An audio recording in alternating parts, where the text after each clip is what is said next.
Good morning student.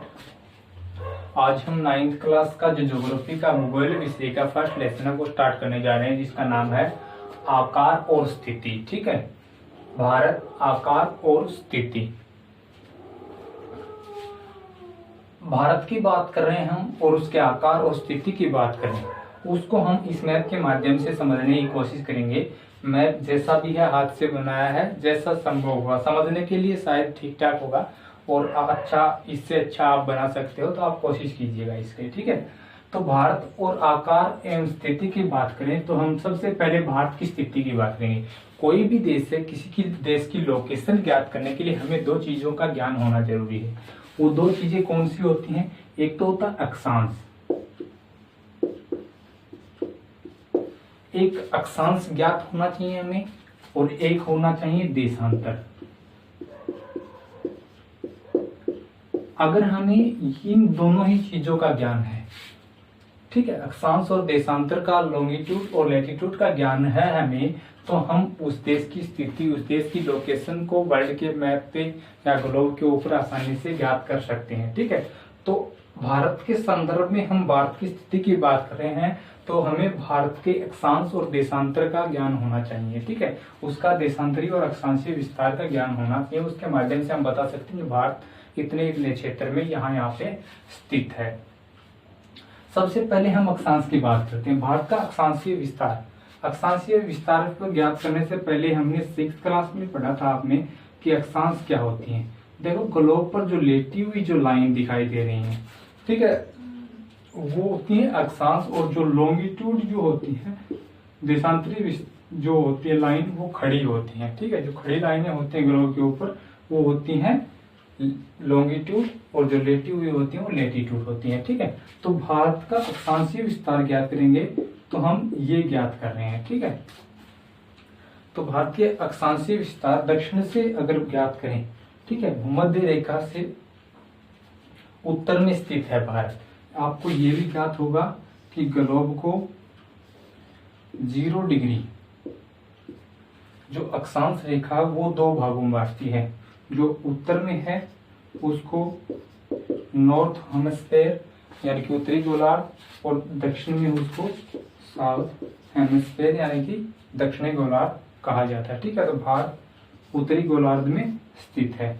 तो भारत का अक्षांशीय विस्तार की बात करें तो भारत का अक्षांशीय विस्तार 8 डिग्री 4 मिनट नॉर्थ टू, यानी कि 8 डिग्री 4 मिनट नॉर्थ से स्टार्ट होकर भूमध्य रेखा से उत्तर में 37 डिग्री 6 मिनट नॉर्थ तक है। ठीक है, दोनों ही में नॉर्थ क्यों आ रहा है, इस पे क्वेश्चन आपके मन में विचार आया होगा। हमने अभी भी चर्चा की कि भारत पूर्ण रूप से उत्तरी गोलार्ध में स्थित है, और उत्तरी गोलार्ध में स्थित होने के कारण जो उत्तर में जो लेटी हुई जो लाइन है वो सभी उत्तरी अक्षांश यानी कि उनके अक्षांश के साथ नॉर्थ लगा मिलेगा आपको। ठीक है, यानी कि उत्तरी अक्षांश है ये, और साउथ में जो है उनको एस यानी कि साउथ लैटिट्यूड है वो। ठीक है, तो भारत का अक्षांशीय विस्तार कितना? 8 degree 4 minute north to 37 degree 6 minute north तक भारत का अक्षांशीय विस्तार है। हमें अक्षांशीय विस्तार तो भारत का ज्ञात हो गया। ठीक है, अब हमें बारी आती है देशांतरी विस्तार भारत का कितना है। ठीक है, तो भारत का देशांतरी विस्तार यहाँ पे गुजरात से स्टार्ट होता है और वहां अरुणाचल प्रदेश तक कितना विस्तार है? 68 डिग्री 7 मिनट ईस्ट से लेकर 97 डिग्री 25 मिनट ईस्ट तक। ठीक है, यानी कि भारत का देशांतरी विस्तार 68 degree 7 minute east to 37 degree 25 minute east तक है। देखो, इसमें नॉर्थ था, ऐसे इसमें ईस्ट आ रहा है। ऐसे ही हमें ज्ञात होगा कि जो 0 डिग्री जो देशांतर रेखा है वो पृथ्वी को, जैसे इक्वेटर जो है वो उत्तरी और दक्षिणी गोलार्ध में पृथ्वी को विभाजित करती है, ऐसे जो 0 डिग्री देशांतर रेखा है वो पृथ्वी को पूर्वी और पश्चिमी गोलार्ध में डिवाइड करती है। ठीक है, तो भारत पूर्ण रूप से इस गोलार्ध में स्थित है, यानी कि पूर्वी गोलार्ध में स्थित है। पूर्वी गोलार्ध में स्थित होने के कारण ही भारत के देशांतरी विस्तार के साथ ईस्ट लगा हुआ मिलेगा आपको दोनों के अंदर। ठीक है, तो भारत का अक्षांशीय विस्तार 8 degree 4 minute north to 37 degree 6 minute north, और देशांतरी विस्तार 68 degree 7 minute east to 97 degree 25 minute east तक है, यानी कि यहाँ तक फैला हुआ है। अब आपको भारत के मध्य से एक डॉट लाइन जो दिखाई दे रही है, ये जो डॉट लाइन है जिसका अक्षांशीय मान 23 डिग्री 30 मिनट नॉर्थ है। ठीक है, इसको बोला जाता है कर्क रेखा, यानी कि ट्रॉपिकल ऑफ कैंसर कहा जाता है इसको। ये भारत के लगभग मध्य से होकर गुजरने वाली एक रेखा है। ठीक है, ये जो रेखा है ये 8 राज्यों से होकर गुजरती है। कितने राज्यों से? 8 राज्यों से होकर गुजरती है। कई बार क्वेश्चन आता है पेपरों के अंदर कि जो कर्क रेखा वो किन किन राज्यों से होकर गुजरती है, नाम लिखिए। तो उनको नाम इतने हैं कि हमें ध्यान नहीं रहता कई बार कि कैसे याद करना है। तो उसको याद करने के लिए 3-4 सिंपल वर्ड है, एक शॉर्ट ट्रिक है, उसके माध्यम से आप आसानी से याद कर सकते हैं। आपको ध्यान से देखना है। एक होता है जीआरएम होंडा के साथ लगा हुआ मिलेगा आपको कई जगह। जीआरएम ऐसे जीआरएम गंगाराम मेमोरियल के नाम से भी देखते हैं। ठीक है, GRM WBC white blood cell जिनको कहा जाता है, सफेद रक्त कोशिकाएं कहा जाता है, उसके हिसाब से हम याद कर लेंगे। और एक होता है TAMIJ तमीज के नाम से, जीआरएम WBC तमीज। ये जो 8 राज्यों की शॉर्ट ट्रिक है इसको आप अच्छी प्रकार से रट लें, आगे भी लाइफ टाइम ये काम आती रहेगी। ठीक है, तो वो 8 राज्य कौन से हैं? सबसे पहले गुजरात से ये स्टार्टिंग होती है, भारत के पश्चिमी जो तट है यहाँ से, फिर राजस्थान, फिर मध्य प्रदेश। ठीक है, WB दोनों का एक ही, वेस्ट बंगाल, C से छत्तीसगढ़, TA से त्रिपुरा, MI से मिजोरम और J से झारखंड। ठीक है, 1 2 3 4 5 6 7 8 ऐसे कुल मिला के 8 राज्य, गुजरात, राजस्थान, मध्य प्रदेश, वेस्ट बंगाल, छत्तीसगढ़, त्रिपुरा, मिजोरम और झारखंड। इन 8 राज्यों से होकर भारत के मध्य से लगभग 23.5 डिग्री जो अक्षांशीय रेखा जो कर्क रेखा है वो इन 8 राज्यों से होकर गुजरती है। ठीक है, ऐसे ही जो देशांतर रेखा है, जो भारत की टाइम निर्धारण रेखा जो है, ऐसे जिसका देशांतरीय मान 82 डिग्री 30 मिनट ईस्ट है, ये 5 राज्यों से होकर गुजरती है। ठीक है, जिसके द्वारा समस्त भारत का टाइम, इंडियन स्टैंडर्ड टाइम जो निर्धारित किया जाता है 82.5 डिग्री पूर्वी देशांतर रेखा। ये जो रेखा है ये यूपी के पास, यूपी के अंदर है मिर्जापुर, वहां से होकर गुजरती है। ठीक है, और ये नॉर्थ टू साउथ जाती है यूपी के पश्चात मध्य प्रदेश, आंध्र प्रदेश, छत्तीसगढ़ और उड़ीसा। यूपी, मध्य प्रदेश, छत्तीसगढ़, उड़ीसा और आंध्र प्रदेश, कुल मिला के इन 5 राज्यों से होकर ये रेखा गुजरती है। ठीक है, तो ये जो स्थिति थी ये भारत की स्थिति थी कि भारत कहाँ पे स्थित है, कर्क रेखा किन किन राज्यों से होकर गुजरती है, वहां तक बात आती है। भारत की समय निर्धारित रेखा है वो कितने डिग्री देशांतर रेखा है, किन किन राज्यों से होकर गुजरती है, ये चीज तो थी भारत की स्थिति के बारे में। ठीक है, इसके पश्चात जो बारी आती है वो आती है भारत का आकार।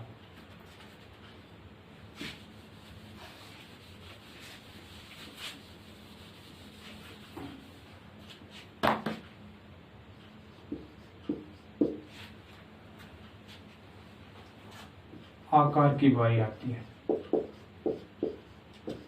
विश्व के संदर्भ में अगर हम भारत की बात करें तो भारत का 7वां स्थान है। कौन सा स्थान है? 7वां। क्षेत्रफल के मामले में, आकार के मामले में भारत का 7वां स्थान है।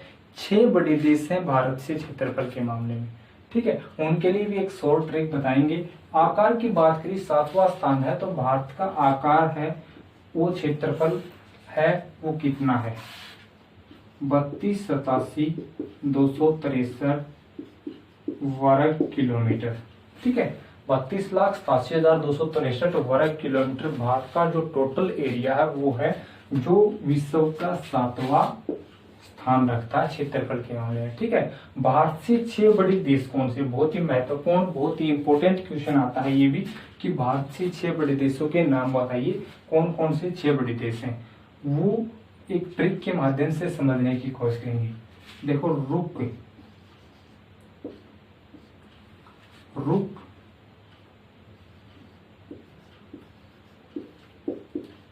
अमेरिका और चीन, रुक अमेरिका और चीन, ब्राजील,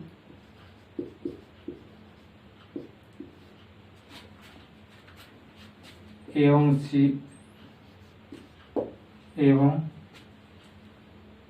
ऑस्ट्रेलिया।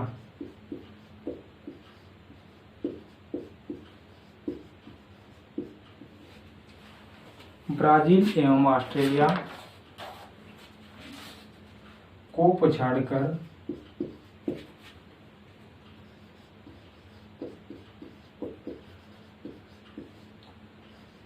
भारत आ रहा है।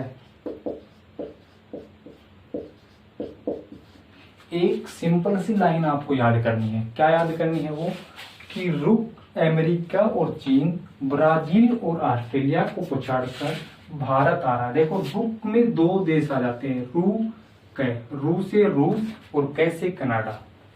अमेरिका यानी कि यूएसए और चीन, ब्राजील एवं ऑस्ट्रेलिया को पछाड़कर भारत आ रहा है। देखो, पहला स्थान किसका? रूस, दूसरा किसका? कनाडा, तीसरा किसका? अमेरिका का, ठीक है। फोर्थ किसका? चाइना, फिफ्थ किसका? ब्राजील, सिक्स्थ किसका? ऑस्ट्रेलिया, और 7वां स्थान आता है भारत का, ठीक है।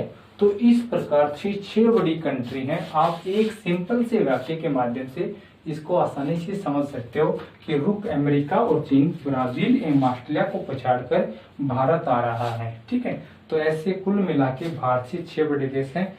आकार के मामले में भारत का 7वां स्थान आता है, ठीक है।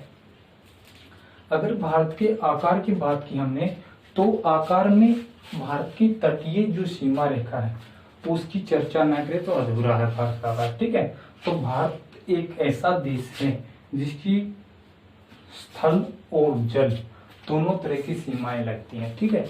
और दोनों ही तरह की सीमाएं हैं वो काफी ज्यादा हैं, उसको आप अच्छे प्रकार से देख सकते हो, ठीक है। इनके ऊपर ये ट्रिक आप आगे भी याद रखें, इसको लिख लें अच्छी प्रकार से, क्योंकि बहुत ही महत्वपूर्ण ट्रिक है और बहुत बार ये चेंज होने वाली चीजें नहीं होती हैं, ठीक है। ये एक बार आ गई तो आ गई, ऐसे ही बनी रहेंगी, ठीक है। तो भारत की अगर हम स्थलीय सीमा की बात करें तो यहाँ गुजरात से स्टार्ट हो जाती है, ठीक है। यहाँ गुजरात से स्टार्ट होती हुई ये जो स्थलीय सीमा है ये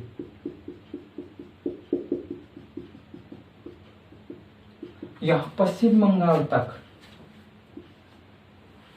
किसकी बात करें? स्थलीय सीमा।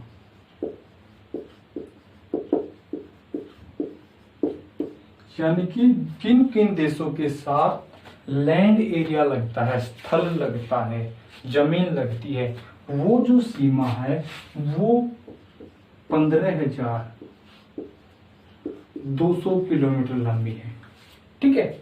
और किन किन देशों के साथ लगती है?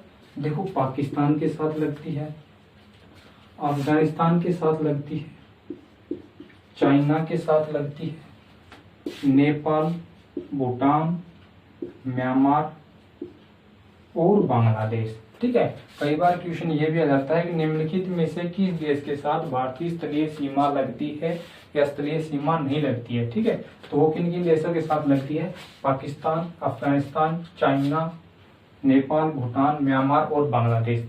क्वेश्चन कई बार कम्पिटिटिव एग्जाम में ये भी पूछ लिया जाता है कि भारतीय स्थलीय सीमा किस देश के साथ सबसे लंबी है, तो 4000 प्लस किलोमीटर है, वो बांग्लादेश के साथ स्थलीय सीमा सबसे ज्यादा लगती है भारत की। ठीक है, इसके अतिरिक्त जलीय सीमा भी गुजरात से लेकर, ठीक है, और बंगाल तक ये जो सीमा रेखा है ये जलीय सीमा लगती है।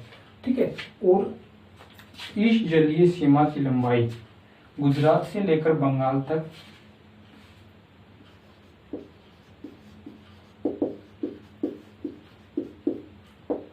लगभग 6100 किलोमीटर है। जलीय सीमा की लंबाई कितनी है? 6100 किलोमीटर है।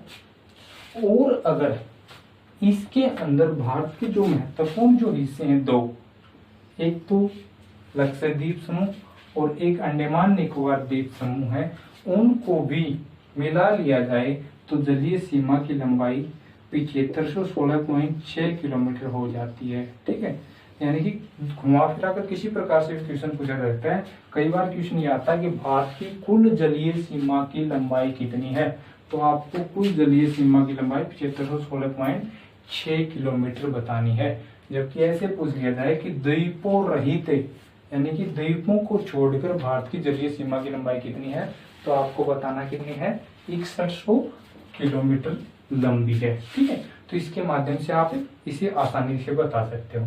इसके अतिरिक्त भारत के आकार की बात कर रहे हैं तो भारत के आकार में हमने पढ़ा था कि भारत का क्षेत्रफल 32,87,263 वर्ग किलोमीटर है।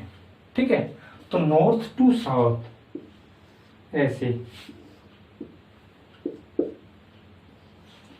और वेस्ट टू ईस्ट ऐसे, यानी कि भारत की लंबाई और चौड़ाई कितनी है। सिंपल सी चीज है, बहुत बार पढ़ते हुए आए हो आप कि भारत की लंबाई कितनी है। नॉर्थ टू साउथ जो भारत की लंबाई है वो 3214 किलोमीटर। ठीक है, 3214 kilometre north to south, Kanyakumari से लेकर जम्मू कश्मीर तक जो लंबाई है वो 3214 किलोमीटर। जबकि वेस्ट टू ईस्ट गुजरात से अरुणाचल प्रदेश तक जो चौड़ाई है वो 2933 किलोमीटर है। ठीक है, भारत की चौड़ाई है वो कम है, लंबाई है वो ज्यादा है। ठीक है, भारत का अक्षांशीय और देशांतरीय विस्तार लगभग 30 डिग्री के आसपास पड़ता है। ठीक है, तो ये तो चीज थी भारत की स्थिति और आकार की। ठीक है, इसके अतिरिक्त आपने नोट डाउन किया होगा कि भारत के दक्षिण में महासागर, सागर और खाड़ी से घिरा हुआ है। ठीक है, एक तरफ भारत के पूर्वी हिस्से में बंगाल की खाड़ी स्थित है, पश्चिमी हिस्से में अरब सागर है और दक्षिण में इंडियन ओशियन, हिंद महासागर स्थित है। ठीक है, इसके संदर्भ में भारत की लोकेशन हमें ज्ञात हो जाती है। अगर हमें हिंद महासागर का पता है तो हम भारत की स्थिति को ज्ञात कर सकते हैं, उसको आसानी से पहचान कर सकते हैं। ठीक है, तो ये तो थी भारत का आकार और स्थिति। इसके पश्चात जो चीज आती है वो है भारत के पड़ोसी देश। भारत के पड़ोसी देशों की चर्चा मैंने पहले ही कर दी है। ठीक है, और पड़ोसी देशों की चर्चा करने के पश्चात आपको दिशाओं का ज्ञान होना चाहिए। ठीक है, 4 प्रमुख दिशाएं होती हैं, नॉर्थ, साउथ, ईस्ट और वेस्ट। ठीक है, इनके मध्य 4 और दिशाएं होती हैं, अनडब्ल्यू, अनई,